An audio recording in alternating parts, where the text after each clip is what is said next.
You're going to hear a lot today about climate vulnerability analysis that is going to be kind of the jump off to some of our bigger climate projects. So first, I want to give a big shout out to our partners and our sponsors. Couldn't have done it without any of these groups. We had a lot of help from a lot of our zero waste teammates here in Alachua County and Gainesville. With that, I'd like to take a minute to introduce our Poet Laureate, Stanley Richardson. He is the inaugural Poet Laureate of Alachua County, Florida, from 2020 through 2022 and through 2022 through 2024.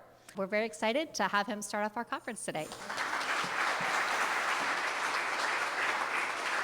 Thank you for inviting me. I'm going to ask someone from the audience to come up and accompany me on the tambourine. So, who wants to? Mayor Marlowe. I think the last time I was at an event, Mayor Marlowe was in the audience and he held the microphone for me. Thank you. We're a team. That's right. Okay, now this You is. don't have to tell me what to do. This is just, there's a refrain in there, the river, and so when you hear the river just lightly, something like that. Something like that. Yeah, we'll figure it out. I grew up out in Alachua and fishing and swimming in the springs of the Santa Fe River, and I wrote this poem, an iteration of it, variation of it, some years ago. It's not a very happy poem, but it's called Who Will Speak for the River? Who will speak for the river? The river, the river, the river. Who will speak for the river? Who will speak for the river? Who will speak for the river? When poisons flow into its bosom from private want and toxic greed, who will speak for the river? Who will speak for the river? The river, the river, the river. When poisons flow into its bosom, seeping through tributaries, compromised streams, the river, the river, the river. Its vibrating current beats impure arrhythmia. Its malignant wetlands, the river's headwaters ooze death to all who partake from the nearby adjacent lake. Death to all who sup from its now foul, polluted cup. The river, the river, the river. The river hurts from the pain, from the clouds of the falling acid rain, from the heavy metal screaming amplified songs beneath its liquid, its aquifer tainted. The river cries, the river cries, the river cries, oily tears, toxic tears. Life no longer travels down birth canals. The river, the river, the river. Who will speak for the river? When poisons flow into its bosom from private want and toxic greed, when the people need fresh water to drink, who do you think will speak for the river? The river, the river. Will you? Will you? Will you? Who will speak for the river? Will you? Will you? Will you? Speak pure and true? Who will speak for the river? If not you, then who? The river, the river, the river. Thank you.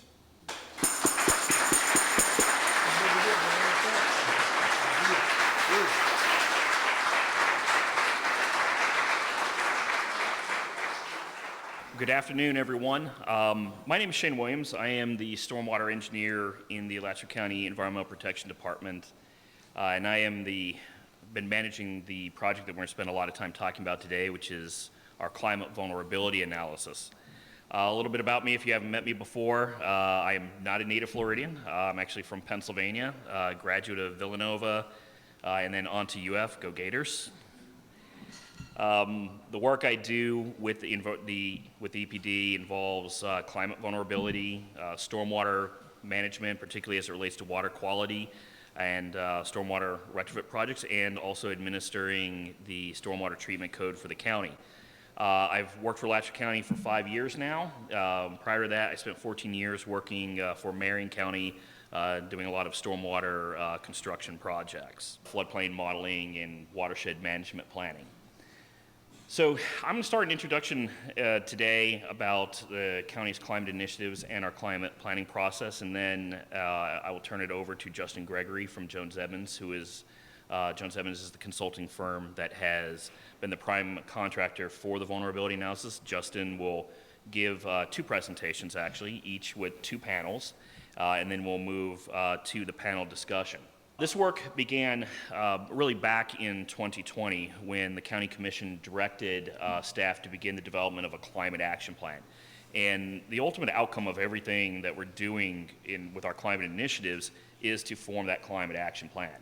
On the vulnerability analysis specifically, we envisioned something very similar to what had at the time been done in only a few coastal counties. We were going to be one of the first inland counties to really take a look at vulnerability from climate change. We chose to do this countywide for one very simple reason, is that a lot of critical infrastructure that the county owns is actually inside of municipalities, and then inside the municipalities themselves, critical infrastructure that they own are used by residents of the entire county. This is a flowchart of our climate planning process, and starting with our listening, communicating, and it has 2 prongs. The mitigation side of things, which is focused on greenhouse gas emissions, and then the adaptation part of it, which is where vulnerability and adapting to climate change comes into play. Some things that we've done in that listening and communicating is the formation of the Citizens Climate Advisory Committee, the expansion of what was the Joint Water Policy Board to the Joint Water and Climate Policy Board now, which is a board of commissioners from the county, city of Gainesville, and a commissioner from one of the smaller cities. A new county sustainability manager program, and presentations to the regional planning councils. Also, a review of all of our existing county policies to see which have effects on climate and are climate related. So on the mitigation side, we have created a climate planning group. We've been awarded Resilient Florida grants from the state for our work, surveyed our programs, awarded Department of Energy Local Energy LEAF grant. The city of Gainesville has adopted a zero waste policy, and the city of Gainesville has also hired a chief climate officer. We've completed a greenhouse gas inventory for the county, and that's been presented to the commission. On the adaptation side, that's where the vulnerability analysis is coming into play, what we're going to talk about today. And then finally, the end goal will be taking all of this information together and forming a countywide climate action plan. And so this meeting today is the start of what will probably be many conversations in that process. As I said, we're going to have 2 presentations today. They're going to be done by Justin Gregory. He's the Vice President Senior Manager at Jones Edmunds & Associates. He graduated with a master's degree in agricultural and biological engineering from the University of Florida. He has 18 years of experience working on watershed scale floodplain and stormwater modeling projects throughout Florida. After each of the presentations from Justin, we'll have a panel discussion. With the completion of the vulnerability analysis, we've completed the last of our evaluation and planning phase. And so now we move into the prioritization and action phase, and that's the development of our climate action plan. So thank you, Shane, and thank you for this opportunity to present on the climate vulnerability analysis. I should say all the results we're sharing are draft still. They're still being reviewed and finalized. At Jones Edmunds, we were the prime on this, but we work with a really strong team of consultants and really experts in their field. So a lot of the work I'll be presenting is the work of our team. We split the project into 3 tasks. An initial task where we looked at potential impacts. It was more of a literature review and just study of what had been done to assess impacts to the county. The second task is focused on the flood impacts to critical infrastructure. So that task was funded by the Department of Environmental Protection through a Resilient Florida grant. And then third is the assessment of increased climate change vulnerability to neighborhoods and cultural resources across the county. One of the first tasks within Task 1 was completing a public stakeholder engagement survey. And I'm sure many of you saw this. This was a public survey about a year ago, and we received just over 600 responses, so we met the goal that we had, and provided a summary has been provided to the county to review, and some interesting results there just on the public's understanding and perspective on climate change. One of the things we wanted to be sure of at the start of this was that we were looking at the most up-to-date science. So we made the decision to work with CMIP 6, which was published in 2021, and the final analysis of that data was actually just being released earlier this year globally. So we were using the most recent science on climate change and what to expect. The climate change models are broken up into what's called shared socioeconomic pathways. So we worked with the county and discussed which would be an appropriate pathway to evaluate. So SSP1 is assumes a lot of cooperation around the world, kind of the best case scenario, where we're looking at about a 1.5 degrees Celsius rise in global temperatures. Those socioeconomic SSPs go all the way through SSP5, which is a worst case scenario. So that's looking at no cooperation and just kind of what's sometimes called business as usual. So we'll just the world will continue acting as we are. We settled on that and choosing that scenario for this analysis. And clearly, if trends are going to be there, you're more likely to see them in those particular analyses. And then it also gives us a good planning. So from a planning perspective, we want to make sure we are looking at a worst case scenario. Just an idea about how that impacts our temperature within Alachua County. This is showing the average annual temperatures, maximum and minimum daily temperatures. So giving you an idea of how that would vary under that particular pathway. We know that what impacts us a lot is the heat index. So this is a combination of, obviously, we live in Florida, and we know the importance of humidity, so it's not just temperature. So what we looked at is the change in heat index moving forward and how that could potentially impact us. So looking at the minimum heat index, one of the concerns, we looked at the National Weather Service general warnings that they give and how often those would be triggered.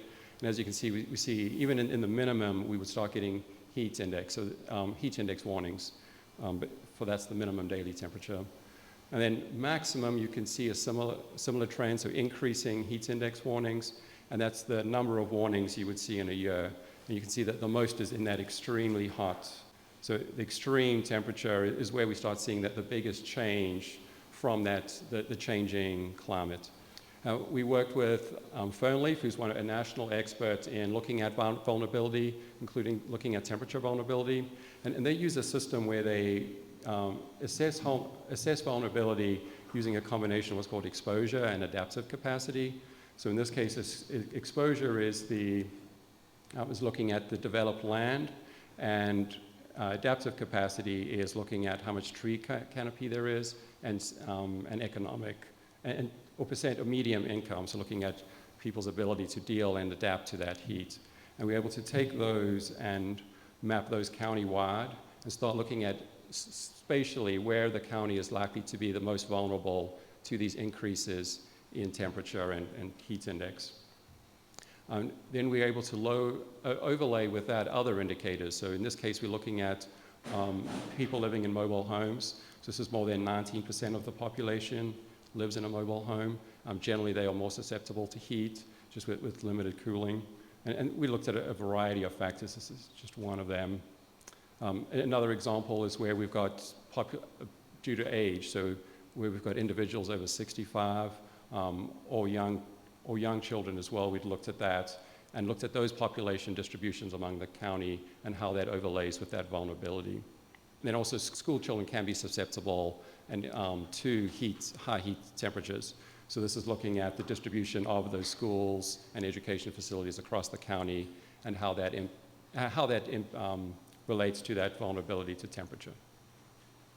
We also focused on agriculture, so the next few slides are going to be looking at agricultural impacts. A useful index that has been developed by the University of Florida is ARID, the agricultural reference index for drought. And this is just a plot showing how this is the worst arid index, our 30-day index over a year, and how that changes. So we still have a lot of variability in drought moving forward, but what we see is that that's generally increasing. So a slight increase in drought is projected, and then we were able to break that data down more, so we can go down and start looking at it on a month-by-month basis and starting to see which months are going to have the most change.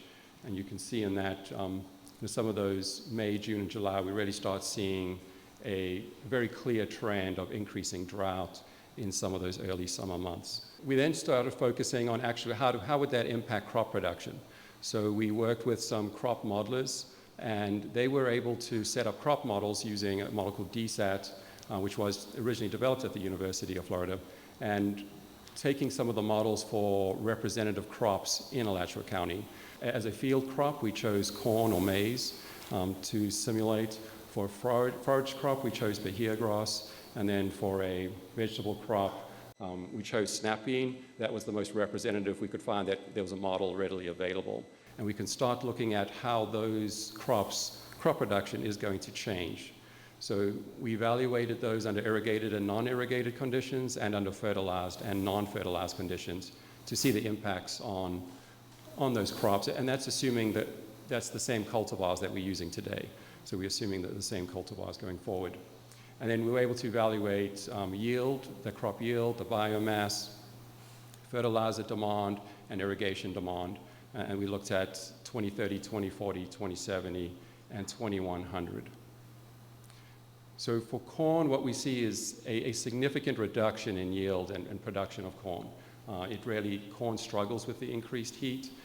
The graph on the bottom left is showing the solid colors are showing production under current conditions, and then the hatched are showing production in 2100. And on the right, this is showing the percentage change in yield or production. So we can see significant drops in production moving forward for corn. So maize would just not be a sustainable crop, and it required significant increased fertilizer and irrigation demand to even achieve some yields. With snap beans, we see that they actually benefit initially from the increased CO2, so that there's fertilization from the additional carbon dioxide in the atmosphere, and we see an initial rise in production, but then that does tail off as we start seeing increased stress from the changing climate. And once again, it significantly require more irrigation demand and more fertilizer demand for that particular crop in Alachua County. We also looked at Bahia grass as a pretty common crop, and what we can see there is Bahia grass actually does pretty well under the future climate scenarios that we had evaluated. So it's able to tolerate this additional heat, and yields actually do go up a little under those future scenarios. So one crop that does benefit. We looked at temperature impacts on livestock. A heat index that is often used to look at stress and correlates with stress in livestock is what's called the temperature humidity index. This relates, same as the heat index we discussed earlier, this is really combining humidity and temperature, and that really is what impacts stress in livestock. And this has been used on a variety of livestock, cattle, pigs, poultry, so it's a pretty broadly used index for evaluating stress. And once again, we see increasing temperatures, and we see an increase in that temperature humidity index. As an example, we took, for dairy farming, we looked at dairy cow production. Milk production starts to be impacted at a temperature humidity index of greater than 68, and then dry cows start experiencing chronic stress at a temperature of greater than 77. And what we looked at is the number of days that would start impacting those particular types of dairy cows. And what we can see is a significant increase in those number of days that you would expect farmers would have to provide active cooling to help reduce stress levels in those cattle. For fire risk, we looked at some climate indicators of fire risk, and what we used for that was the Keach-Bryan Drought Index. That demonstrates what the climatological risk of fire, so how dry the landscape is and how likely it is that a wildfire would form. And we can see at a KBI of 400 is considered high fire risk, and you can see that the number of days actually stays about the same at a high fire risk. But when we go to the extreme fire risk, currently we only occasionally see extreme fire risk, but moving forward, that will become pretty regular, where we have extreme fire risks every year, days of extreme fire risk. And this is looking at a 30-day KBDR, so this is over about a month period, what that fire risk would be. The quick graph showing the count of the number of days that where we would have those different indices. And once again, you can see that the high fire risk stays about the same, and that the blue lines stay about the same, but the big increase is really in that extreme fire risk days. So that's where we're seeing the big change. We're able to use population projections to generate what's called a wildland-urban interface. So where wildfire is most prevalent is in that interface between urban and wildlands. It's also the area that's most challenging to control wildfires, just because you've got a lot of interaction between people and the landscape. And it's also where wildfires are more likely to start, just because you have those interactions. Currently, we were able to map the wildland-urban interface for Alachua County, so it's kind of shown in the solid colored there. And what we've seen is, so since between 1990 and 2010, there was about a 30% increase in the wildland-urban interface for Alachua County. So to get us to a point where we were at about 300 square miles of WR. Future, with our population projections, which I'll explain in a little while, we're able to see how that WR will change.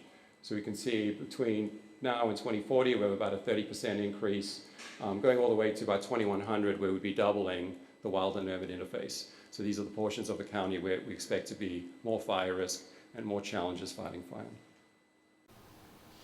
And then there's a variety of other risks in wildfire that we've been looking at. A little more difficult to quantify. So we know that tropical storms impact wildfire. They create a high fuel load. And we've seen some recent examples of that in the Panhandle, where that excessive fuel load has led to large wildfires. Tropical low systems can help generate winds, which drive wildfires, and we know those are changing. And then changing species composition and changing soil water table can also impact wildfire. We looked at climate migration and its effects on population projections. So we worked with Bieber at the University of Florida, and what they were able to do is extend their population. So they provide statewide population projections, and they were able to extend those out to 2100, and then also look at the effect that sea level rise would have on that population projection. So looking at the climate migration and how that is likely to impact Alachua County. And what we can see is that by 2100, about a 30,000 person increase in the population is projected due to sea level rise. And that's based on the latest projections and studies on how the population is likely to respond to sea level rise. They were able to take that information and then map it spatially. So they built a model that maps population changes within the county, and then we were able to take that and apply those expected population increases, and including due to sea level rise, and map where that population is likely to end up in the county. So this is a map showing the population density across the county in 2021. By 2100, considering sea level rise, how that population is likely to change. When you flip between it, what you're seeing is the biggest change in densities. A lot of that's happening in rural areas where you'd expect population to move to under the current kind of zoning and planning. A quick summary, we looked at extreme heat and temperature and how that's likely to impact the county spatially. We've also looked at agricultural production, looked at both crops and impacts to livestock, and then also the effects of wildfire and that risk and how that's going to change, and climate migration and the impact that's going to have on future population within the county.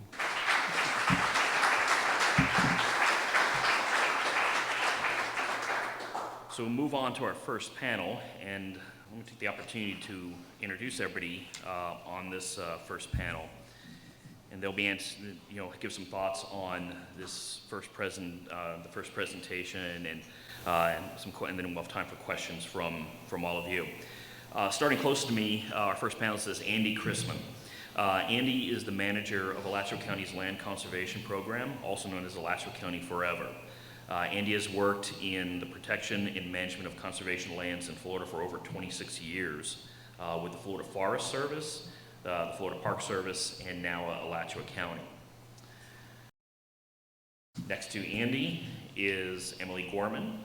Emily Gorman is the director of Sierra Club Florida. She has been in that role since 2017. At 29 years old, she is the Sierra Club Florida's youngest ever director.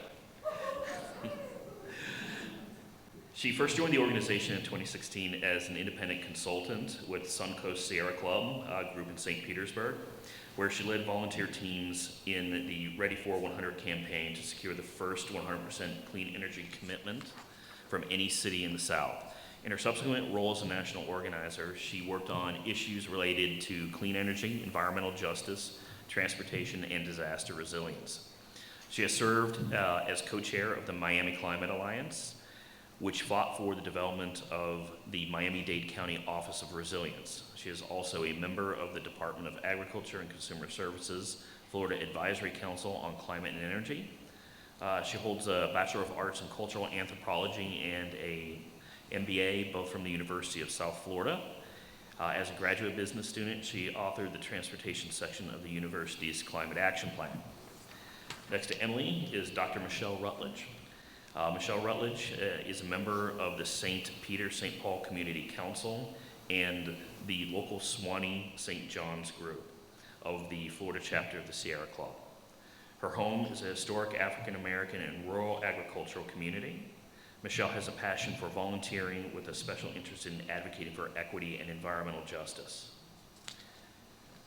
And our last panelist is Robin Lewy.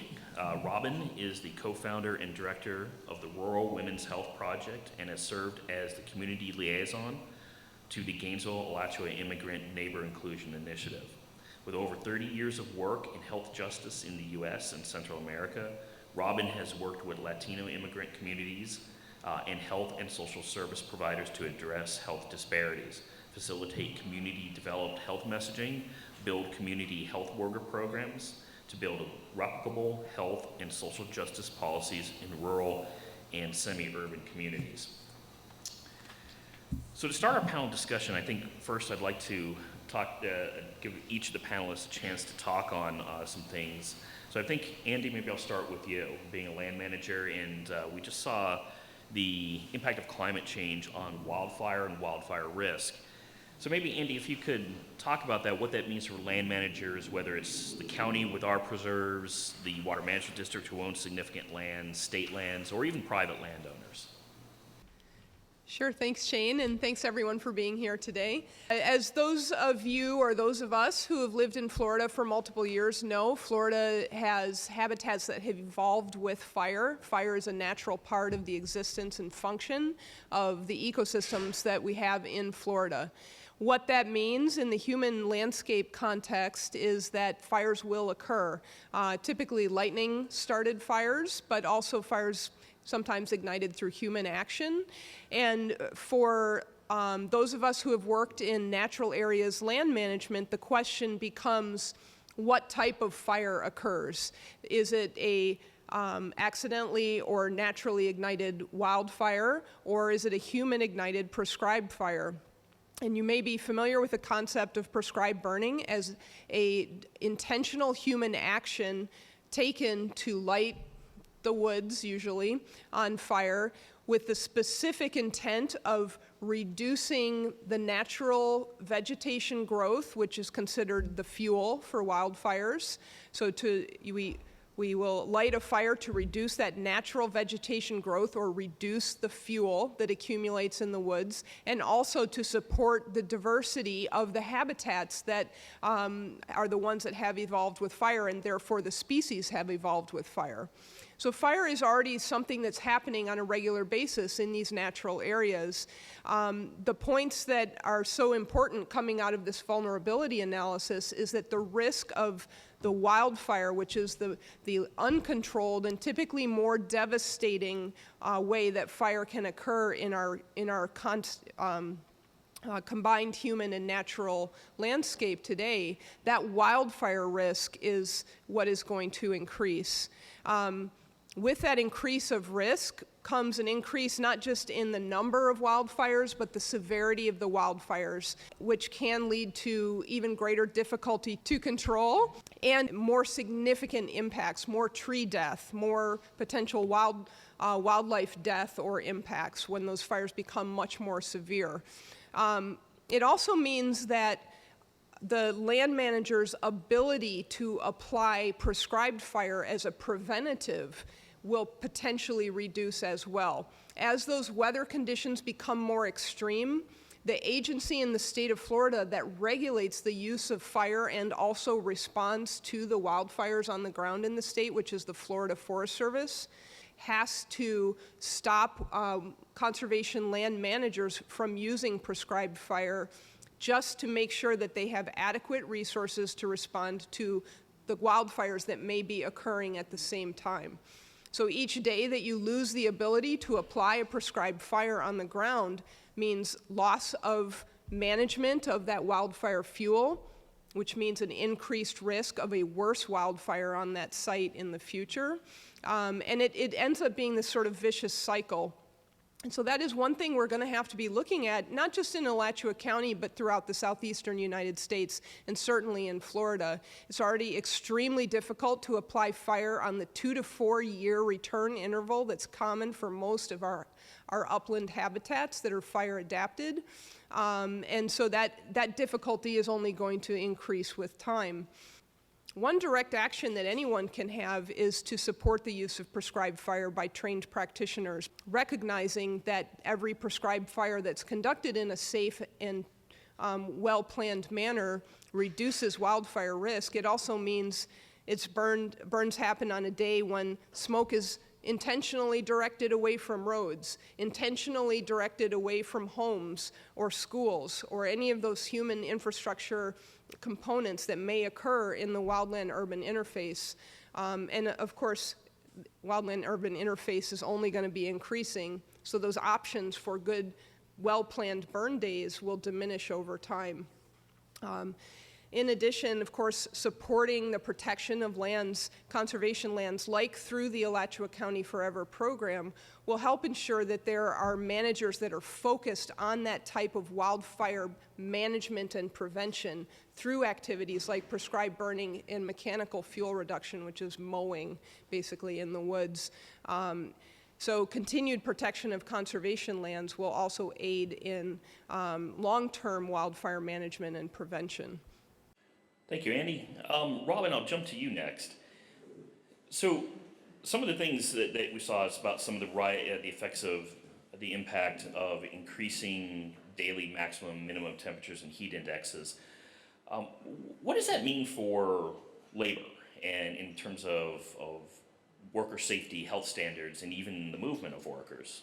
Thank you for asking about that, because I think we've been focusing a lot on the effects of the environment directly in agriculture and livestock, but what about us human beings, right? So we know that the statistics that exist about the impact of health illness and heat-driven illnesses is limited, and that's because there are no national nor state standards in order to cover that. I looked at this really interesting data from 1992 to 2017, where we do know that 815 people died of heat illness, and that was actually defined by the forensic team.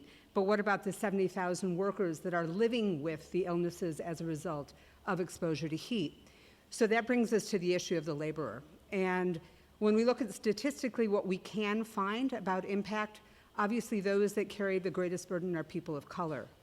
We know that 17% of workers in general are Hispanic that work out of doors, and they have suffered even though their population numbers are lower, population-wise, but also in terms of employment. These are of great concern, right? Because that means those that are out there producing the labor, doing the construction, farm work, ag work, landscaping, are the ones at greater at risk, but they're also oftentimes the most vulnerable. So they're living in some of the areas that you were referring to, which are going to be at greatest risk anyways for challenges related to heat, and then they work out in the areas. I think what's really important is that what we're talking about in terms of suggestions is that we really need to make sure that we have standards, and not just standards that are a policy written beautifully, but that really has the funding for personnel to make sure that enforcement is carried out. Our county has a large quantity of agricultural activity happening beyond the 3 products that were listed. And unfortunately, that human labor is the one that's most at risk. We talk about migration, and I just want to say something about that because obviously there's a socio-political aspect to any discussion of migration or immigration. And I want to remind us that when we're talking about migration, we're looking both from the north and the south. So I do work with Latino immigrants, and so I think we're very aware of what natural disasters have pushed great migration, for example, even just out of Central America in the last 6 years. But I'd also like to talk about the huge level of migration, snowbirders, or those that are moving from the north to the south, right? Winter weather is becoming more extreme, as we saw in the Northwest, and where are they moving? South.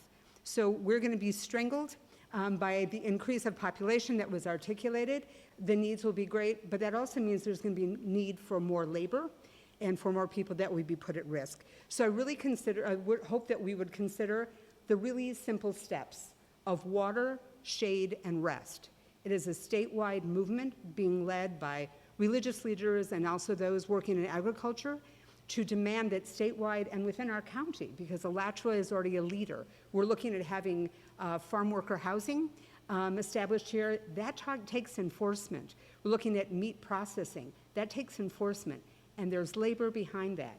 So water, rest, and shade are the way in which we can assure that we can enforce easily. These are simple strategies, but they require the commitment and the enforcement to see that that happens. So I think that's part of the human element that we need to be taking into the conversation of as we make planning. Thank you, Robin. Dr. Rutledge, I'll come to you next. So with some of that in mind and also some of the results in mind that you saw, what does climate equity look like? And what can the residents of the county do to help us in the development of a climate action plan that's equitable? Thank you for the question. I actually thank you for your words because it actually is a great segue into what I feel as a community resident, my neighbors and I advocate for, and that is to include the voices of residents, include people in the policies and the decisions that we make. And so we couldn't have planned that better because we didn't actually. But to answer your question, I too, after considering the vulnerability study, thought what could I share as a community resident to the discussion, and climate equity came to mind. The EPA, which is our environmental protection agency, defines climate equity is the goal of recognizing and addressing the unequal burdens made worse by climate change while ensuring that all people share the benefits of climate protection efforts. Climate equity is a part of the overarching aim of environmental justice. And you may have heard the definition of environmental justice, which is the fair treatment and meaningful involvement of all people, regardless of race, color, national origin, or income, in respect to development, implementation, and enforcement of environmental laws, regulations, and policies. And one more thing that struck me was that striving for climate equity is putting these values into practice when tackling climate change impacts and ensuring that everyone has equal access to resources and safe places. So what I took from those definitions is that climate and equity and environmental justice, they are connected. And so the fact that we're here today, including the voices of residents in this discussion, as you said, makes us in Alachua County leaders in the state as well. As far as your other question, I think what community residents can do to enhance resiliency in our communities is just share our stories. Things like this today, participate, share our concerns. There was some information that was presented regarding the change in crops. Are those folks that are impacted, farmers, those that work in the agricultural industry, are they aware of this? And how can we plan ahead of time for any potential climate change that might be coming? I also heard, and this came to mind, hunger.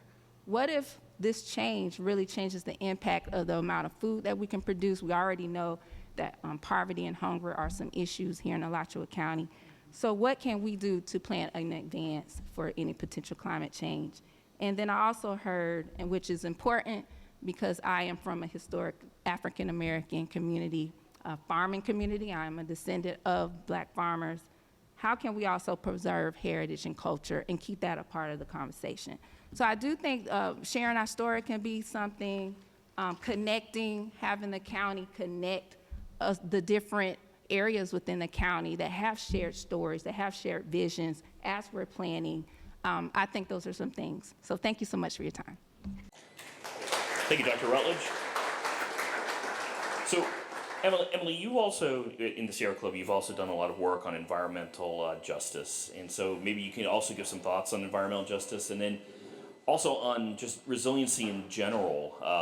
Maybe talk about, in the context of Florida, maybe in the broader perspective, are the things that we're looking at here beyond flooding and hurricane impacts, is that being looked at throughout the state, or is this somewhat unique to us that this approach that we've taken? So to recap, your two questions are on environmental justice in comparison to the rest of the state, yes? Right, so in terms of environmental justice, your thoughts on what the things that we can do in the climate action plan, and then also the second question was just on resiliency and some of the things that we've looked at beyond flooding, which is probably the first thing that comes to most people's mind. Is this something that is also being looked at in other places in the state? Yeah, so I will say that I really appreciate the calm and professional tone that the team has taken today in discussing these issues. And as somebody who is going to live through this and who is living through this right now, I am tremendously freaked out. This is the existential threat of my generation. I am also, by the way, not 29, I'm 31. I really appreciate whoever just brought me down to 29. Thank you for that, I will take it. But my generation is talking about having kids, starting families, buying homes. The maps that you just saw change that calculation completely. Where are we going to live? What threats are we going to have to deal with? How are we going to feed and educate our children? How are we going to survive ourselves? This is a serious, serious conversation that we have to keep having. And I really think that we need that kind of deep analysis, and I appreciate that you took the most severe scenario possible. I think that's a really important part of looking at this. But what it means is that we need all hands on deck. That level of community leadership that it's going to take for us to get through the next 70 years is unprecedented. There is no government in the world that could handle this by themselves. Input and data collection from community is really important, and I'm really glad that the county is leading in that way right now. But what we need to do as community members, as neighbors, as residents, and advocates is take the next step. We have an expression in the Community Emergency Operation Network that says your neighbor is your first responder. And that is real life, right? That's not just a saying. When disaster strikes or when hardship gets worse, the person that you turn to is your neighbor. Your neighbor's gonna get there before anybody else does. And we have to start thinking in that way. We have to start building resilience networks at the neighborhood level. Most of the work in this state has been done in that way in response to hurricane threats, but there are a number of models that you should consider in Alachua County. One is in Tampa and one is in Miami. What happened in Miami is they started their community emergency operation network as a response to hurricane threats, but grew it into a resilience network that responds to extreme heat, to food deserts, to healthcare access. We need to start getting serious about the way that we relate to each other as neighbors, and we need to think about resilience as a human-to-human activity. So we're taking a lot of really great first steps, and we as community members, as the folks in this room who have some level of expertise, I assume that because you're here in the middle of a day on a Friday, need to start talking to your neighbors. You need to get your neighbors involved, right? We need to start getting to our county in a whole nother level with a whole different depth, because we are not going to make it through this unless we are all involved. The maps that you just heard are phenomenal and really scary. right? You heard about extreme heat. You heard about wildfire threats. You heard about density explosions. You heard that agriculture is going to need a whole heck of a lot more water than it has right now. Do we have enough water for that? These are serious conversations that we're going to have, and that means that we have to get more people involved. As you think about the comparison to the rest of the state, I think the county has taken a really interesting approach in starting with their vulnerability assessment. I would say that you've taken maybe a more in-depth analysis on your vulnerability assessment than most of those that I have seen around the state. I am interested, I don't know if someone can answer this question for me. Have you done your emissions baseline already? Your GHG baseline? Excellent. Then you are ready to rock and roll, y'all. Yeah, our greenhouse gas emissions report, those have been done both by the city of Gainesville and by the county, working on that. Excellent. I was asking about the greenhouse gas emissions baseline. If anybody's not familiar with that term, what that means is the primary emissions that drive global warming. Normally, we look at those in energy, transportation, and waste sectors. Basically, what we do is say, how much are we contributing to global warming? That gives us a baseline to measure from as we work back down. Having both of those approaches up front is going to be a huge help.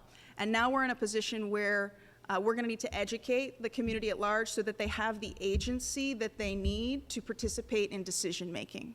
Thank you all. So now,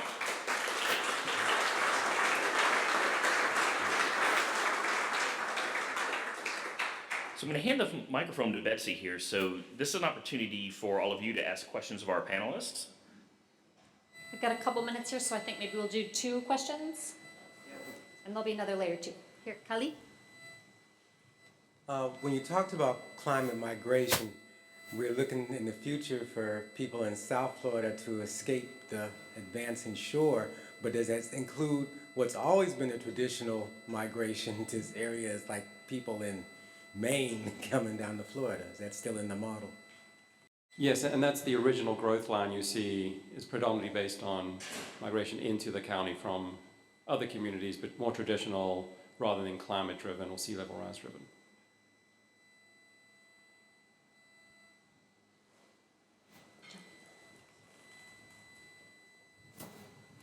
Hi, I'm John Nix with the Citizens Advisory Board for Climate Change, and I've seen the presentation before.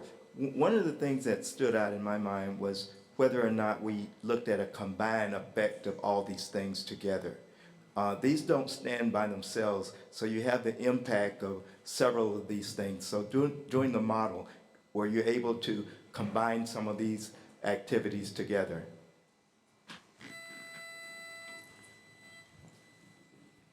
Yes, and in the next slide I'll share some of that. So when we start looking at the water impacts, those are really impacted by multiple vulnerabilities or threats. So I'll explain some of that later. Yes, looking at water supply impacts on water levels, we did combine that. Yeah, we have time for one more.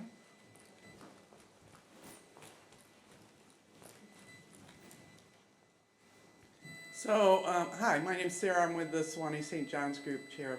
I know you're looking at the models with extreme temperatures and changes in population alike.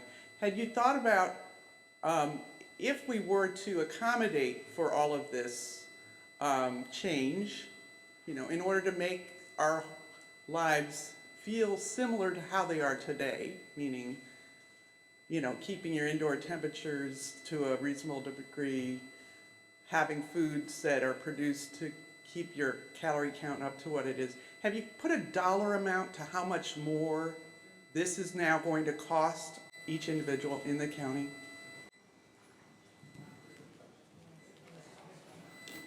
Oh, it's really quiet.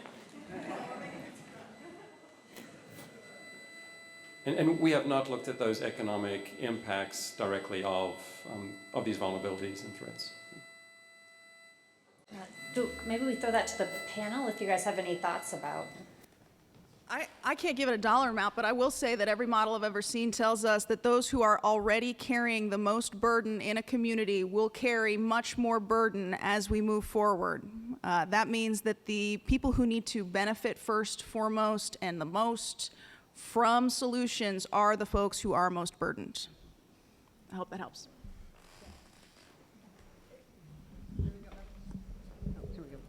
They're coming at me.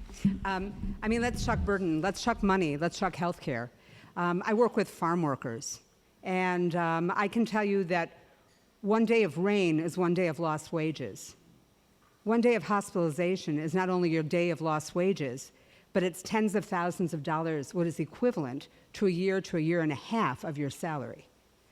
So the inability for people to manage the water, rest, and shade has exorbitant impact not only on their lives, but on our infrastructure, and obviously throughout the community as well. I think that what's really important is that when we're thinking about the small steps, and we talk about those that are most vulnerable, really the issue of enforcement is critical.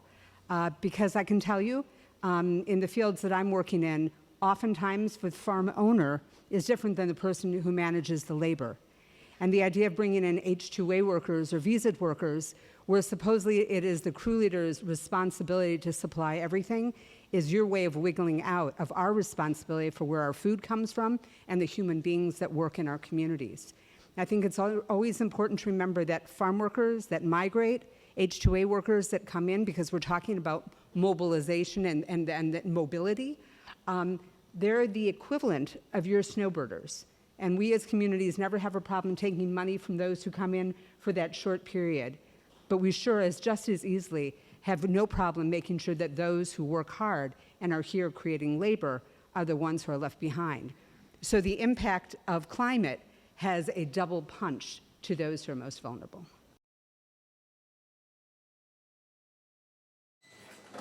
Following up with Robin's comments about the food production that we have here, seeing something on PBS the other night about the ships and the cargo shipping that goes all the way around the world to bring things and how many things leave here. So I was wondering if we have information on products that are grown here but are shipped out to other communities, rather than looking at how to build our strength with the food we grow here staying here, and they were not using diesel fuels and all those other things. Yeah.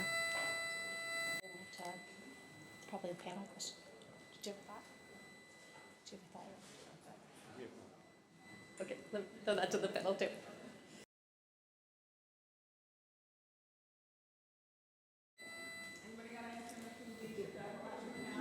Yeah, I mean, I think we might have a solution on the back table, which is that Repurpose Project did a really phenomenal job of in general, if you haven't heard of Repurpose Project, they're a local nonprofit. They've very graciously worked with us today. Their job is to keep things out of the landfill. So they're taking all of our local resources and keeping them here. Then they've done a phenomenal job on this back table of working with local farms, working with local producers, one of whom, The Vine, is a zero waste organization. I guess that's a very nice segue to go and support them and grab a bite to eat, and we'll be back here in about 5 minutes.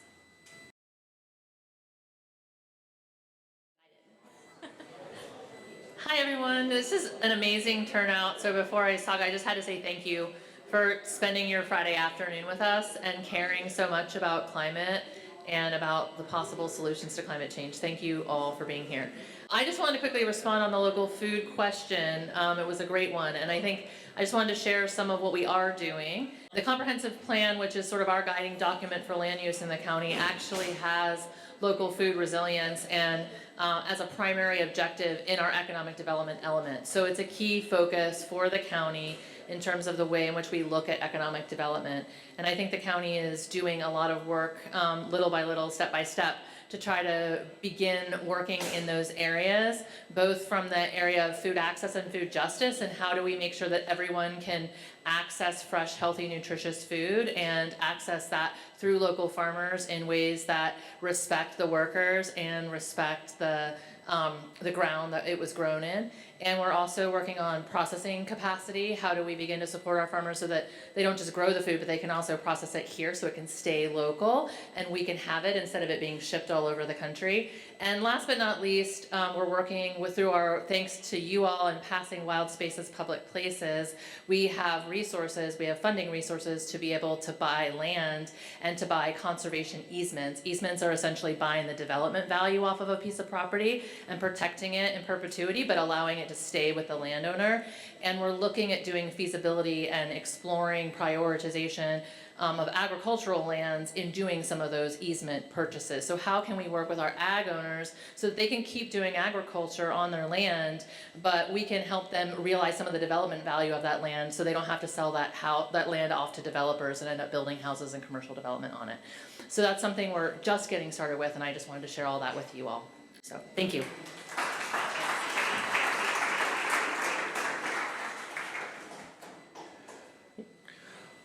All right, so I'm going to turn it back over to Justin for the second presentation, and this will focus specifically on the impacts from water and to water from climate change. And not to say that what we talked about in the first presentation doesn't have impacts on water. It certainly does. For example, increased irrigation or fertilizer use to keep crop yields up, that has an impact on the availability of water for other uses, and of course on water quality. But with that, I'll turn it back over to Justin. Thank you, Shane. So this presentation, as Shane said, we're going to focus on impacts to water and a lot of the vulnerabilities that are generated through climate change. So one of the primary forms of those impacts is changing rainfall projections. So we know that in a warmer climate can hold more water in the atmosphere, so we're going to get more water in rainfall events. We also know that there's more energy in storm events. Well, the general circulation models showing some changes in rainfall. What this figure is showing here is rainfall totals. And what we're also showing that variability. So rainfall continues to be variable, but there is a slight increase in our annual precipitation. And then we can also see seasonally some changes in how that could occur, but generally following about where it is with just slight increases in annual rainfall. Where we see our most changes is going to be in storm events. So much more significant, fewer bigger storms essentially with more rainfall. Another big driver, so one of the biggest inputs into parts of the water budget is evapotranspiration. And with increased temperature, we have increased evapotranspiration. What this is reference evapotranspiration, and we expect to see a similar trend in actual. So with the increased temperature, we're going to get more evapotranspiration, so more plants and more evaporation from water bodies. You can see this trend in some of the existing data. If you go and look at the measured reference ET in the county over the last 20 years, you can see that increasing trend happening.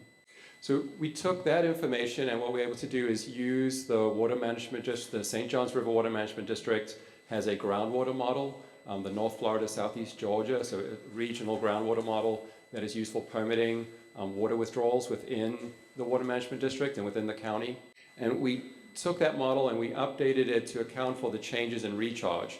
So we know with changing rainfall and changing ET or evapotranspiration, we're going to get changing recharge to the aquifer. And we're able to take that model and map those results across the county, looking at how the impacts to both the superficial aquifer and the upper Floridan aquifer. And what we generally found, though, is that it's a graph just showing one of the outputs, which is water levels averaged across in this case, the upper Floridan aquifer. And we see a similar trend in the superficial aquifer. Under your average year, the water levels are projected to stay about the same, so no significant deviations in average years. But and dry years were also fairly similar. We did have 1 year with a much lower, where the water levels in the aquifer dropped a lot in the projected time series. Where the biggest change we saw, and a fairly consistent change whenever we looked at the data, was in the wet years. So when we looked at, in each evaluation period, we looked at the wettest year, and what we found is that groundwater level increased fairly significantly. Because the rainfall is arriving in fewer smaller events, more recharge is actually happening in those wet years. So we're seeing a lot more recharge to the aquifer, and the water tables and water levels are rising. So actually an increase in the wet period, but for dry and average, fairly similar to what we see today.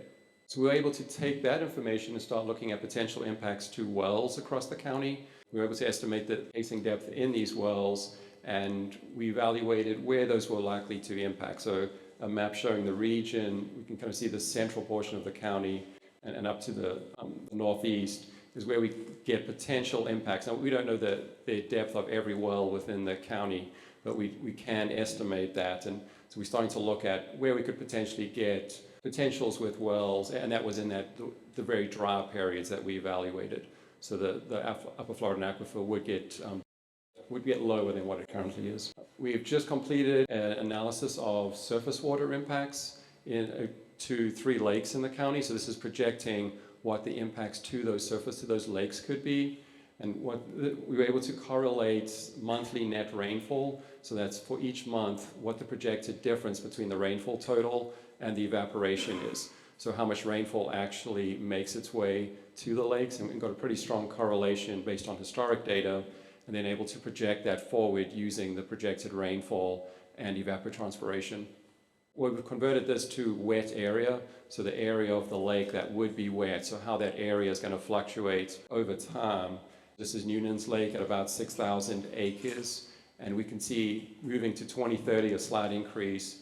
2040 we had a slight increase, but then a decreasing trend in 2070 and 2100 as we found it was most sensitive to that evapotranspiration. So as that evapotranspiration, a lot of our lakes in Florida are very shallow and very sensitive to that increased evapotranspiration. It's showing Lake Santa Fe, and once again a similar trend with an increasing but not nearly as significant a drop off in the area of the lake. So it's a pretty small, going from 5,000, we had 5,050 down to 5,000 acres. So a pretty big increase initially, and then followed by a slight decrease, but similar trend for Lake Santa Fe.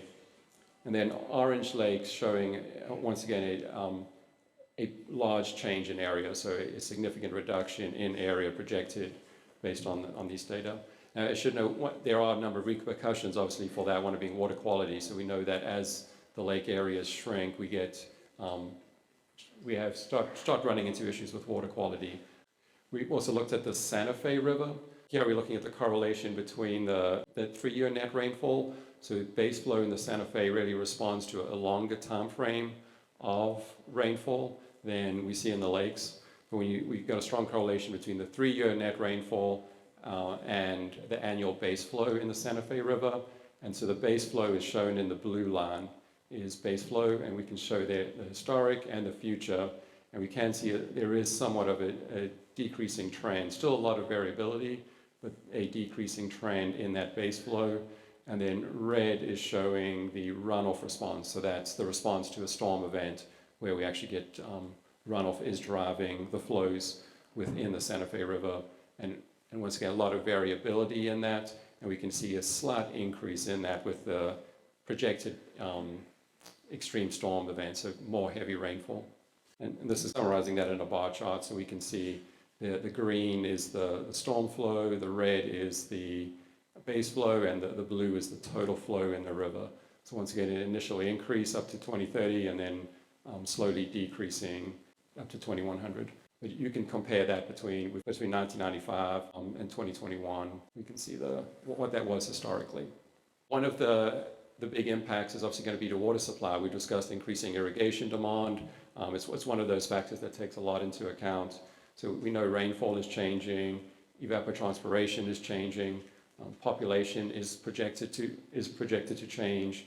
We're changing land use across the county, and agricultural practices are continuing to change. So there may be more irrigation demand in different ways of farming and being more productive.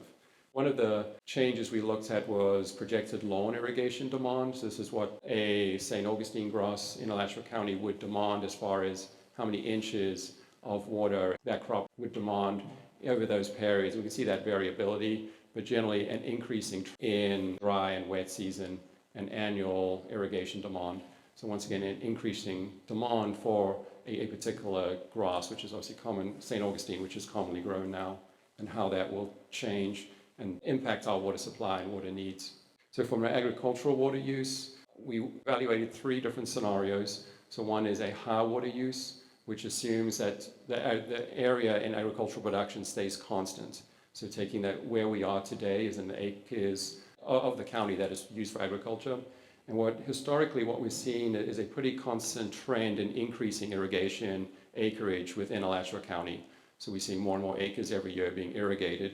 And we assume that that percentage increase would continue into the future as a way of projecting that high irrigation demand for agricultural water use. We had a medium which assumed a constant irrigated area, so we assumed that the irrigated area today is what would be irrigated moving forward, but still applied the irrigation rate increases based on the other aspects of the study we've looked at. So to account for that additional ET demand, additional crop demand, and that is shown in that purple line. So that's a constant irrigated area moving forward. And then a low would be a decrease in agricultural acreage. So that's kind of a projected population change, have less agriculture in the county, how that water supply would decrease. We also looked at non-agricultural water uses. Once again, we looked at 3 different scenarios. One was a high where per capita water use actually increased, so beyond where it is today, and then combine that with population change. And that per capita water use increased to what it was in 2015. So we looked at historic water use, and you can see in 2015, so a few years ago, we were a little higher than where we are today. So we assumed that it stayed at that level, and then we projected that forward using the population projections. We also looked at a medium water use, where our per capita water consumption stayed as what it is today, and we projected that forward with the population change, projected population change. And then a low water use, where we continued our trend of actually being more efficient and using less water to see what that, and that's shown in that bottom line. So if we're able to continue making our improvements in water use and water efficiency combined with increasing population, we're able to keep our water demand at about constant compared to where it is today. And then we were able to combine those. The dashed line at the top is showing the overall population projections, and then the 3 lines are showing a high, medium, and a low future water use, and where that could potentially go based on a wide variety of scenarios, but varying from almost 120,000 MGD down to about 40,000 MGD, which is staying pretty constant with where we are. Okay, so now we talk a little about flooding. So this is the portion of the project that was funded through the Florida Department of Environmental Protection Resilient Florida program, and they have a pretty prescriptive set of steps you have to meet. The first of that is mapping critical assets. So the county has worked with local communities, and we've generated a map and identified critical assets that are defined by the state. So the state has a definition of what should be considered a critical asset. So this includes critical infrastructure, transportation, so major roads, evacuation routes, and then a lot of natural, cultural, and historical resources get classified in this map. So it's a countywide map of critical infrastructure. We then looked at is the flood mapping. Now, the blue shows where FEMA currently has effective floodplains that were based on a model, so they were derived through modeling. And as you can see, a fairly limited portion of the county has actually been studied through the FEMA process. And the one exception is that FEMA is currently working on, or a study is currently being worked on for FEMA for the Santa Fe Basin, but that is still ongoing. Working with the county, we decided to develop a new countywide flood model using kind of some of the latest technology. It's a 2D model that models surface flow in 2 dimensions, and it includes also a pipe network. So a pretty advanced model, and it's based on the latest what's called light detection and ranging, so a digital elevation model that's at a 2.5 foot resolution. So the model can give us the elevation across the county every 2.5 feet. And we're able to take that and incorporate it into the model and modeled more than 14,000 culverts and stormwater structures that we've mapped and the county has mapped. And it's a really impressive model, probably the highest resolution countywide flood model in the state. So we're able to take that, and we're modeling flood risk at either it varies from an 80-foot resolution, so every 80 foot by 80 foot cell across the county, down to a 10-foot resolution, so going down to 10 feet by 10 feet in urban areas. So we've kind of a countywide grid of model cells, and at each cell we can model the flood risk of that cell. So a very advanced model that is just almost unthinkable just a few years ago to do this. So we calibrated the model. In this case, the blue is showing 2 gauges that the county has, the county was able to provide data for, and the orange line is showing what the model provided. So We ran through a calibration process pretty quickly, and we actually got good validation, verification of the model. We were also able to compare it at 11 gauges that the county maintains and at 80 high water marks that have been collected by the county and city of Gainesville after Hurricane Irma and Tropical Storm Elsa. And we got an average mean absolute error of about 1.3 feet. So pretty confident in those results for this planning type study. And this was done in a few months. This type of study could take years. Once we had that model, we were able to start looking at future rainfall. These are some charts that are developing what they call rainfall change factors. So we're looking at how rainfall is going to change moving into the future. These are developed by FIU, and it's showing each storm event. So we get a 1-day storm, a 3-day storm, 7-day and 10-day storm. They've produced actual factors for North Florida, showing what those changes are going to be in rainfall depth and frequency. So a 100-year storm is likely to occur more frequently, or we could call that a deeper storm. Currently, if we get a 100-year, which is any storm that has a 1% chance of occurring in a year, would be the 100-year storm. And when we look at that 1-day 100-year storm, what we can see is currently that in Alachua County, the average is about 10.5 inches. We would call a 100-year 1-day storm. By 2040, we're projecting that will be about 14.2 inches of rain. And by 2070, that same storm would be more than 15 inches of rain. So that is the storm that has a 1% chance of occurring every year. And in addition, we looked at the 10-day storm. So parts of the county we know are sensitive to multi-day storms rather than just a single-day storm. And there you're going from 16 inches up to 22 inches of rain, that we have a 1% chance of occurring in any given year, a 10-day rainfall total. So we're able to use the model and apply those changing rainfall to the model to see how that impacts flooding within the county. And I'll just show you some snapshots. We have this across the entire county, and the mapping was actually done at a 5-foot scale resolution. So in this case, we have R75, and this is showing what we saw during Hurricane Irma. Having driven this quite a few times immediately after the storm, this lines up pretty well with what we saw in Hurricane Irma. Looking at the 100-year maximum, which in this case was the 10-day storm, under current conditions, we start seeing some flooding of the interstate, and then by 2070, significant flooding. So a long portion of that interstate would be flooded at this location. And I'll show you just another example where we're looking at a neighborhood in the county, everything below the yellow line and within the yellow lines. What FEMA has currently mapped is the 100-year flood risk. This is based on FEMA mapping. When we go ahead and run our model, once again looking at a multi-day storm for the 1% storm or 100-year storm, the blue is showing what that actual flood risk looks like. And we can start seeing the homes are shown in building footprints, or homes are shown in the gray outlines. So we go from just a few homes being within the floodplain to a significant number. And then moving into 2070 is the pink area. So this is when we have that significant increase in the rainfall associated with flooding in the future.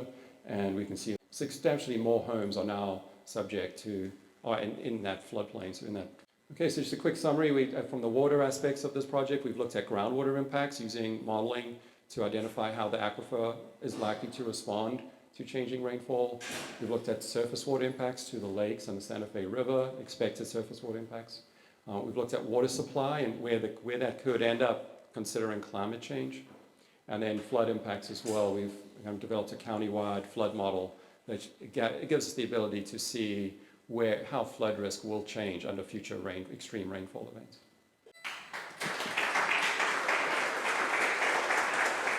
All right, thank you, Justin. So we'll move into our second panel discussion, and so our first panelist close to me is Stacy Greco. Stacy currently serves as the county's Water Resources Program Manager with the Alachua County Environmental Protection Department, where she has worked to protect our water resources for the past 19 years. She received a Bachelor of Science in Environmental Sciences from Warren Wilson College in Asheville, North Carolina, prior to obtaining her Master of Science in Environmental Engineering Sciences from the University of Florida. In 2010, she received a graduate certificate in social marketing at the University of South Florida to learn how to apply traditional marketing tools to change behaviors for protecting our water. Next to Stacy is Anthony Dennis. Anthony received a Bachelor of Science degree in geology from the University of Florida in 1995. He began working at the Department of Health in 1996 as an environmental specialist and has worked in Gilchrist, Dixie, St. Johns counties. Anthony became the environmental manager for Alachua County in 2005 and became the environmental health director in 2008. Anthony's duties as director include supervising and managing an environmental staff of 13 employees who perform technical work in regional water, wastewater, and facility programs that include biomedical waste, body piercing, drinking water toxins, food hygiene, group care, mobile home, lodging, and RV parks, on-site sewage treatment and disposal, the Super Act, swimming pools, and tanning. It's quite a list. Other duties include managing rabies surveillance and acting as a liaison to Animal Control Service of Alachua County, managing the arbovirus surveillance services of the county. Anthony is also responsible for maintaining a NELAC-accredited microbiological lab as lab director and assisting Alachua in county emergency response situations. And then finally, Matt Williams. Matt serves as the director of UF's Office of Sustainability. Matt has worked in sustainability on Southeastern University campuses for 16 years, 9 of those in his current role at the University of Florida. He is proud to lead a talented and diverse team of sustainability professionals for the benefit of the UF campus and surrounding community. Matt's approach recognizes the combined roles of individuals and institutions in creating a sustainable future and the need for higher education to take a leadership role in educating students for sustainability, researching sustainable solutions to global issues, and incorporating sustainability practices into day-to-day campus operations. In addition to a focus on climate, energy, and efficiency programs, Matt has worked on sustainability in policy and planning, campus food systems, transportation, procurement, waste prevention, athletics, stormwater education, inclusion and diversity, and community engagement. Maybe a good place to start is, as we start with groundwater impacts, talk a little bit about what that means, what climate change is going to mean to the health of our springs, lakes, and rivers. So, Stacy? Well, thank you. Yeah, for me, to wrap my brain around it, take all the graphs and like what might this mean in tangible changes. And so we know we're going to have flashiness. We're going to have drier dry times followed by wetter wet times. And just yesterday, I was at the Santa Fe Springs Protection Forum. Some of you were there. And Dr. Jerry Johnson from Santa Fe College was sharing results from a 15-year turtle survey at Hornsby Springs. And you might recall 2012 we were in a very extreme drought. That's actually when the county authorized us to really start regulating landscape irrigation because Post Springs was about to dry up. So we took that opportunity to move forward with that policy. So it was very dry, and then Tropical Storm Debbie came and dumped over 20 inches of rain on us. So in his turtle surveys, Hornsby Springs has all 11 of the species of turtles that we see in this region. And right then, 2013, really started to drop out. So there were several species that the abundance just wasn't there anymore. Those turtles are gone now, and they're not recovering. So these are some of the tangible things that can happen. So we had this drought, and then we had this flood. We also know Dr. Matt Cohen at University of Florida is seeing, we're getting more brownouts at our springs. So that means the river, the tannic dark water of the river comes up, and the groundwater coming out of our springs, it's not flowing enough to be able to push that dark water out of the springs, which it's a real bummer if you're bringing your family there to go swimming and the spring's closed and you can't go swimming, but it's even more problematic for the vegetation that depends on that light. So sometimes what we're seeing after we have these periods of this high flooded water and then it recedes and the clear water's there again, the submerged aquatic vegetation is gone. And then the nutrients are still there, so algae then proliferates. And so we're starting to see these shifts in our ecosystems, and that's especially hard in some of our springs that are being loved to death right now, because once that vegetation's gone, all the feet walking there, it's hard for it to come back. So these are some of this is just one scenario that I thought through of, what are some of the impacts that we can see. And I always like to bring it back to what we can do then about it, because we're not going to be able to do anything about rain events and drought, right? What we can do is groundwater.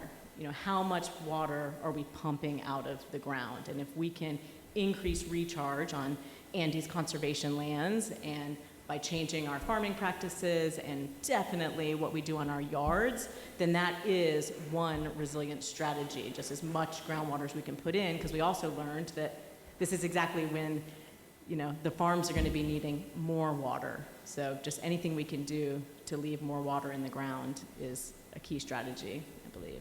Thank you, Stacy. So, Anthony, maybe you can talk about some of what you see as far as the health impacts of climate change, maybe on surface waters or to areas where people depend on domestic wells for their drinking water. Sure, and thanks for hosting us. And to kind of segue off of what Stacy said regarding surface water, and we've got a lot of recreational waters in this county, and it's a trend we're already seeing, and I think as the heat continues to increase as it's projected, we get these harmful algae blooms that are seem to be becoming more prevalent, and they're seeing that down in the southern part of the state too. With regards to really the biggest thing that pops out to me with this is these storm events where we could potentially have bigger storm events because and the flooding maps and the flooding areas increasing, because with that the health department, environmental health, what we're concerned about and what we see, and it's no secret, after rain events, flood events, you get big mosquito blooms. So arbovirus, and we do mosquito surveillance, and there's about 5 vector mosquitoes that we monitor. And after flood events, storm events, that population always increases. So there'll be an increase to potentially arbovirus. Also, with flooded, when areas get flooded, there's an increase for wells to get contaminated. Private wells, this county, we have about 20 to 25,000 people that rely on their water from their private drinking well, and those aren't monitored. They're not covered under the Safe Drinking Water Act like public supply wells. And with floodwaters, there's increase to bacteria. About half the county is karst, meaning it's vulnerable. When we increase fertilization, there's more of an increase for nitrate contamination, that kind of thing. So those are things that pop out to me, really are the flood events, where I think could have the biggest impact from an environmental perspective. Thank you, Anthony. Maybe I can ask maybe a quick follow-up question on that. I'm glad you brought up the mosquitoes and mosquito-borne viruses. Is it also possible that as we see changing temperatures and warming climate that we start to see species that maybe are not as prevalent in the state or this part of the state start to move into the state or into the area? Yes, thank you for that. So fortunately, we're seasonal here when it comes to mosquitoes, or we have been, because we can always count on winter bringing some freezes to knock the populations down, and then we don't see the population start increasing until the rainy season. So if we start losing our seasonal here, then we create a different environment, and yes, we could have more of the tropical type mosquitoes that we're concerned about. Thank you, Anthony. As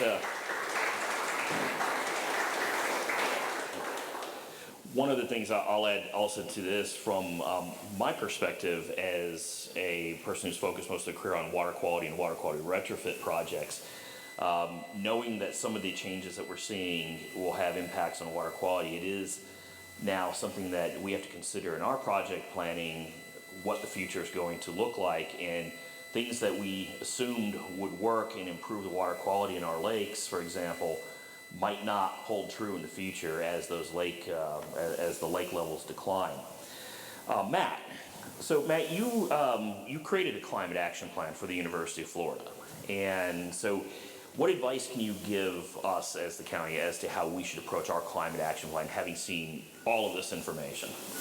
Absolutely. And so I'll give credit to the 90 people that helped be part of the working groups and the team of 6 that actually did it and our external facilitators. So as a typical white guy, I just kind of got the credit for it instead of everybody else doing the work.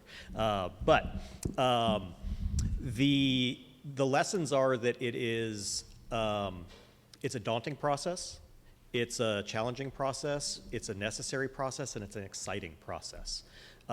Because, you know, I think we're all probably, as we sit here and have seen the slides and we've heard the different stories, our blood pressures are rising. We're a little bit worried about the state of humanity, even at 2040 and 2070.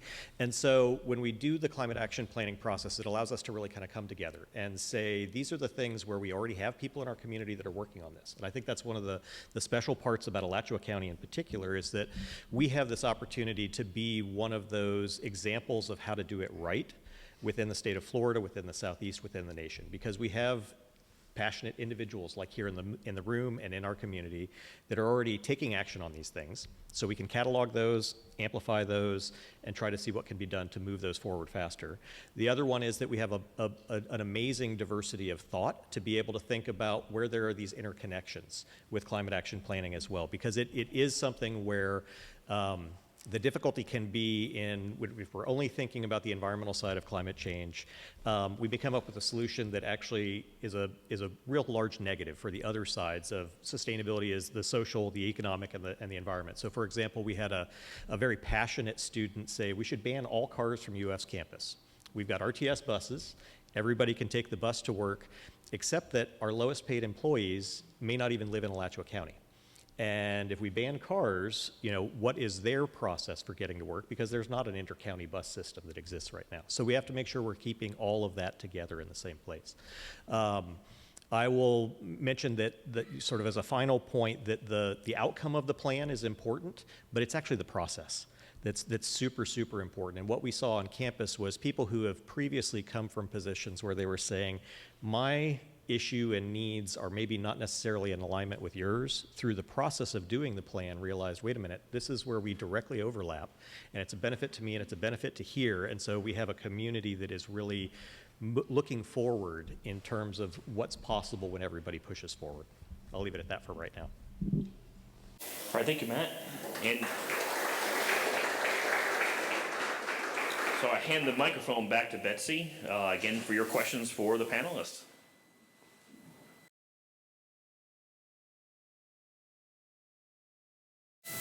I'll real quickly state 2 questions. For Matt, how did you avoid your head exploding with the campus's power plant plan? And for Justin, would you please landmark us on those slides 24 through 26? Where is that neighborhood? Excellent. Do you want to find your slides, or do you want to? Yeah, we'll queue them up while you. Okay, that sounds good. Yeah, so, I mean, it is a difficult process. And so for those that are aware, the university is looking at what its future for STEAM looks like, and there's a discussion around a central energy plant in that one. That conversation's been ongoing since I started at UF in 2013. So we're now 10 years out in this one. So that's one of the things that we're going to have as a conversation. I know, when we talk with GRU, when we talk with Eric Walters, their sustainability manager, same kinds of issues are going to come up. And so what is it that we do that has the best impact right now and also takes into consideration the scientific long-term ones? So, I have my own personal opinion, and then I have what I say with my UF hat on, and I'll leave it at that.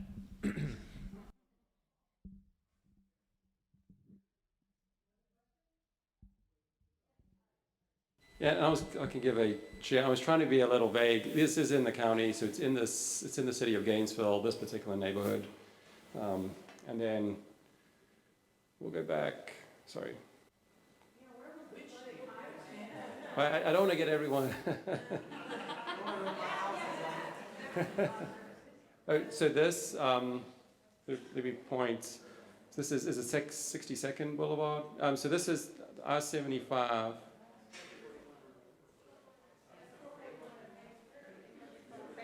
No, this is not. This is I-75. No, it's not Paynes Prairie. Actually, Paynes Prairie is, I-75 through Paynes Prairie is good. Yeah, that's Hogtown Creek, I believe. So that's the floodplain of Hogtown Creek. That's the bottom road is I-75, and the one that curves is 62nd Boulevard. And both areas are near Hogtown Creek, in that watershed. That's fair.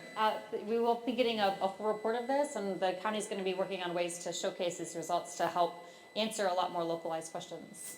It's fair. Do we have another question? Sure. For Matt, with your position there at the University of Florida, a big issue is to have the young people prepared for the future that's coming up. What can be done to encourage the curriculum in every department to have some aspect, because whether you're in business or the sciences, you need to develop a plan on how you're going to work or live. And I just feel like everybody should be talking about it. Yeah, excellent question. Thank you very much. So the way that UF did this most recent climate action plan is we had 6 working groups, one on energy, one on buildings, transportation, resilience, offsets in finance, and academics. So we had a dedicated academic one. Some of the recommendations that have come out of there are for things like cluster hires of faculty who fill in gaps that don't exist for climate, to look at what it looks like to integrate climate across all the curricula. And they just spent a lot of time discussing, is there a mandatory climate class that students have to take? Or is it something where we encourage that there's an opportunity to find a connection to climate with every topic. So for example, we have done a sustainability curriculum workshop like this as well at a faculty who teaches Russian literature, talking about the harsh winters that they discuss in historic Russian novels and what that now looks like immediately. So there's a way to tie in climate to just about every topic on campus. So we definitely are looking for every opportunity to be able to connect it in with people. Because it is, as was mentioned earlier, this is one of the most existential issues of our entire generation coming up. And so they're going to have to face this.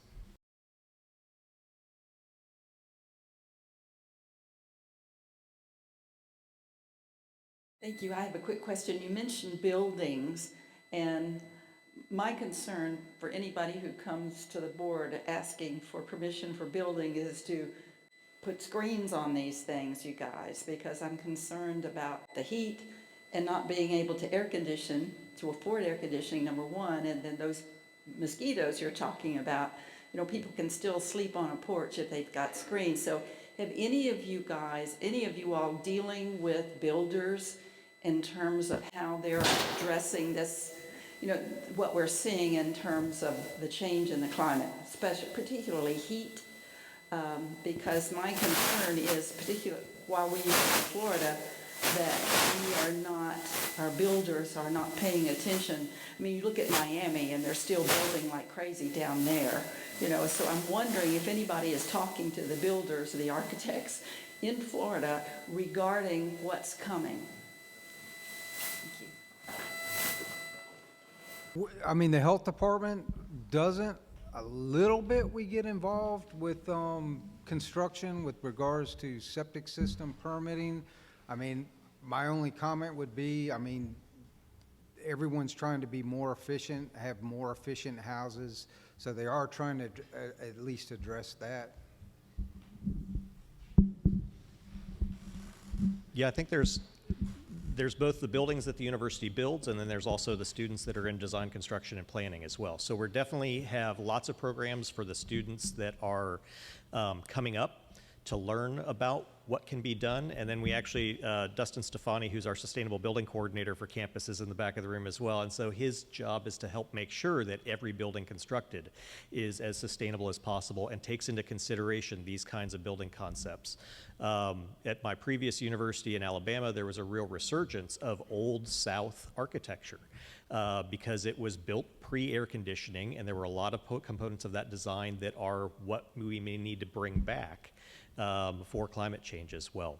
And I think it is a particularly important point. I think it was yesterday in the New York Times, Arizona just put a moratorium on building in Phoenix because of the water issues. And so I think that's where it also is in the best interest of everybody, including the building community, that we're adopting the things that need to be done to make it so we don't have to put a complete moratorium in place.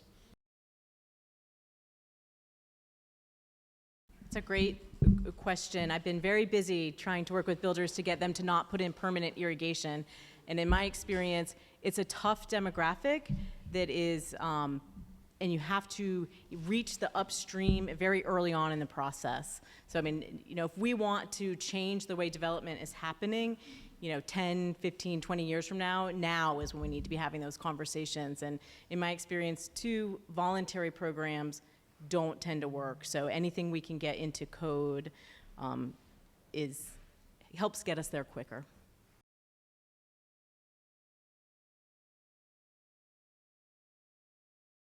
With our BANSF group, so I'm a member of BANSF, Builders Association here, North Florida Builders Association, and Stacy and her team have spent a lot of time engaging with us, and I'm a local landscape architect, so engaging with the professionals, with the builders, contractors, really trying to work together to get good solutions for long-term benefits.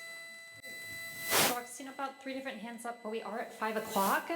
So I'm going to go ahead and give this back to Shane. But part of the beauty of this is that we're going to have a lot of opportunity for everybody to talk with each other after this as well. Yeah, on that note, I'm going to be at the EPD tent, and a few tents down. Justin will be at a Jones Evans tent, so there'll be opportunity if you have more questions for us. And I think a lot of the panelists are going to be here afterwards. I think Anthony has some radon kits even to be giving out. So with that, we're going to wrap up, and I'm going to turn it over to Steve Hofstetter. He is the director of the Alachua County Environmental Protection Department, which is our local government agency with programming in water resources protection, natural resource protection, land conservation, pollution prevention, hazardous waste management, climate change initiatives, and petroleum cleanup. Previously, Steve has worked as a natural resources program manager and a senior environmental planner for the department for the last 20 years. Prior to that, he worked 6 years at Miami-Dade Department of Environmental Resources Management in the Wetlands Division and Environmentally Endangered Lands Program.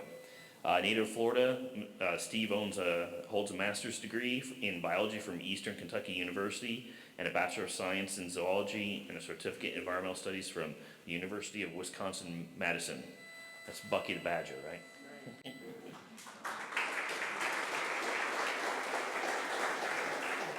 Thank you all, and I know you guys can't see me with that. So anyway, I'd like to thank Shane for being our moderator today. So he did a great job.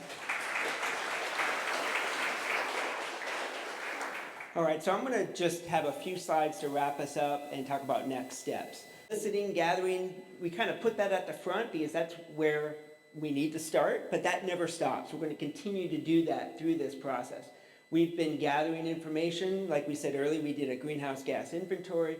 We're completing the vulnerability analysis. We've analyzed our current policies to see what's missing, what needs to be improved. First, we want to finalize the vulnerability report, which we expect to have done in late summer of this year.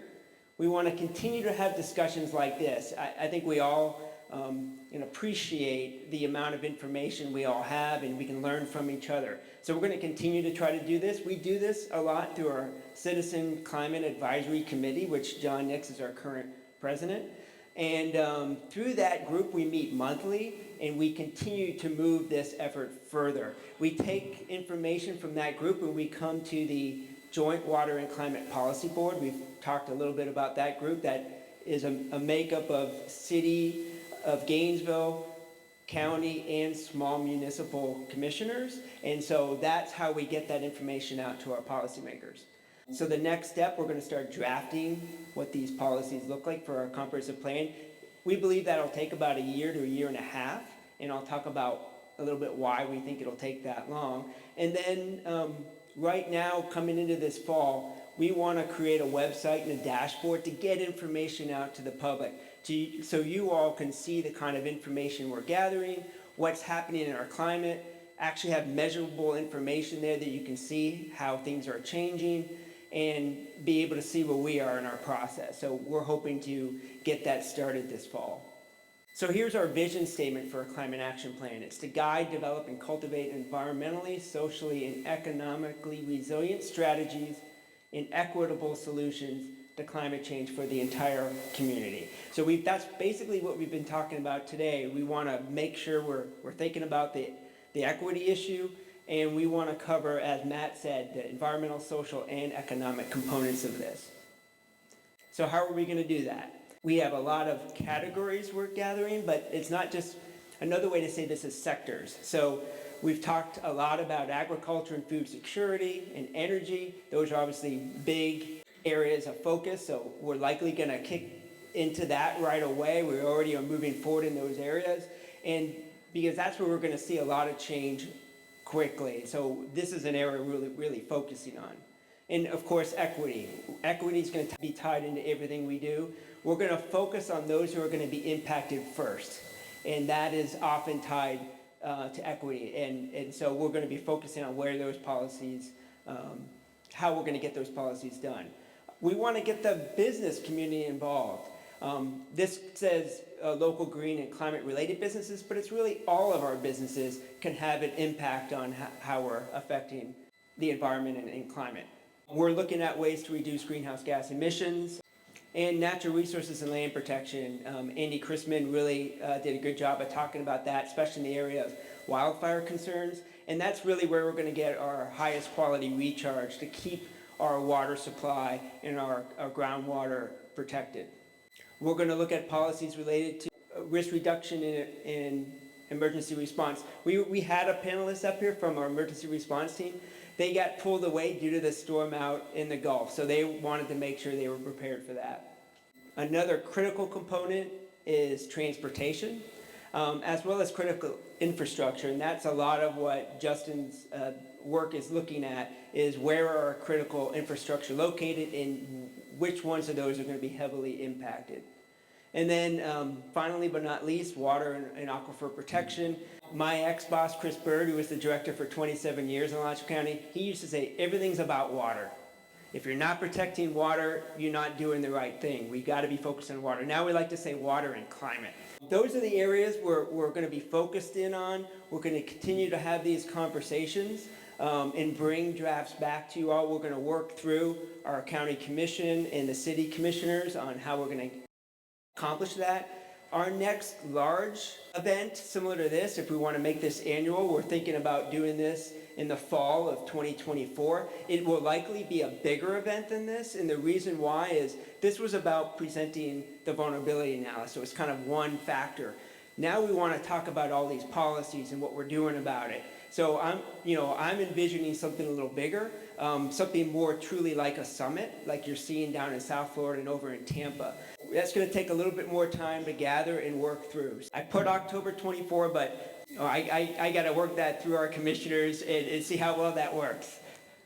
And finally, if our elected officials can raise their hand, I want to thank you all for being here.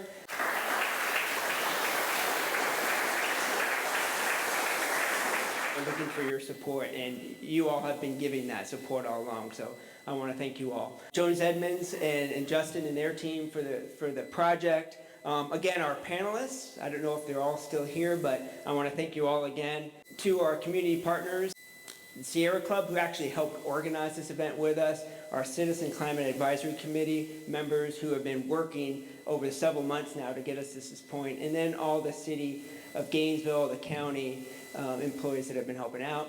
Jamie Bass, she's the manager for the Cuscagoula Nature and Retreat Center, so this is where we're hosted. I want to thank their staff as well. Alachua County School Board is doing the video. And then finally, I just wanted to thank Dr. Betsy Riley and Valentina Paran-Resines.